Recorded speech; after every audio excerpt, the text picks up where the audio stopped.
వెంకటేశ్వరుడు లక్ష్మీదేవికి చెప్పి నేను ఈ అవతారంలో ఉండడానికి నేను ఎంత బాధపడుతున్నానో తెలుసా అని అడిగాడు.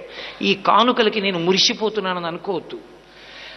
పాపరూపమైనట్టి ద్రవ్యంబు కొండపై ఆకర్షణంబు చేసి ఏం చేస్తాను ఆ కోట్లన్నీ?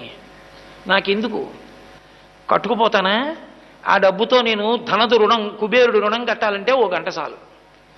అజ్ఞులైన జనులకి పింతున చలమతిని నిస్పృహుండనగుచు. అది పెద్ద మాట. తరిగొండ వెంగమాంబ గారి సాహిత్యంలో తల్లికి సరస్వతి కటాక్షం, వెంకటేశ్వర అనుగ్రహం అక్కడ పడింది మాట. నిస్పృహుండనగుచు. దానికి నేను సంతోషపడిపోతాను అనుకుంటున్నావేమో. వెంకటేశ్వరుడి ఇంత ఐశ్వర్యం, వెంకటేశ్వరుడికి ఇన్ని ఆస్తులు, వెంకటేశ్వరుడికి ఇన్ని వచ్చాయి.